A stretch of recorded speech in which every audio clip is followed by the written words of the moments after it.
चलिए इस गहरे सवाल की पड़ताल करते हैं कि आखिर दज्जाल की जरूरत है किसे। ये जो टाइटल है ना, यही हमारी पूरी चर्चा को एक दिशा देता है। तो दज्जाल कौन है? इसे कयामत से पहले इंसानियत का सबसे बड़ा इम्तिहान माना जाता है। और ये हदीस बताती है कि ये सारी घटनाएं बहुत दूर नहीं बल्कि काफी करीब हैं। इस नए सिस्टम ने उस जमाने के बने बनाए ढांचों को सीधे सीधे चैलेंज किया। तो सवाल यह है कि यह टकराव था कैसा। देखिए, शुरू से ही दो ग्रुप्स थे जिन्होंने इसका विरोध किया। सोर्स के मुताबिक इसकी शुरुआत होती है मदीना में हुए टकराव से। वहां के यहूदी कबीलों का जो व्यापार और सूदखोरी का सिस्टम था, वो इस्लामी उसूलों से टकराया। तो असल में ये सिर्फ पैसों का नहीं बल्कि दो अलग अलग लाइफस्टाइल का क्लैश था। लेकिन क्या ये लड़ाई सिर्फ मदीना तक ही थी? नहीं, बिल्कुल नहीं। ये तो ग्लोबल पावर्स तक पहुंच गई। यहां फारसी और रोमन एम्पायर्स का एक बहुत ही दिलचस्प कंपैरिजन देखने को मिलता है।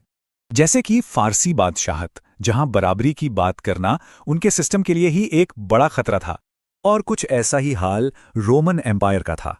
उन्हें डर था कि इंसाफ की बात से उनकी सत्ता चली जाएगी। यानी दोनों ही अपनी पावर और कंट्रोल को बचाने के लिए लड़ रहे थे। उनकी तो नींव ही हिल गई थी।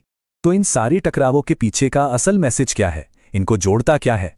इस सोर्स का आखिरी पन्ना वो इस टकराव की असल वजह को साफ साफ बताता है। मतलब ये कि असली लड़ाई सियासी नहीं बल्कि आइडियोलॉजिकल है, विचारों की लड़ाई है। ये एक तरफ डिवाइन जस्टिस और दूसरी तरफ इंसानी नाइंसाफी के बीच की एक कभी न खत्म होने वाली जंग है। तो सवाल ये उठता है कि एक सच्चा और इंसाफ वाला सिस्टम आखिर होता क्या है?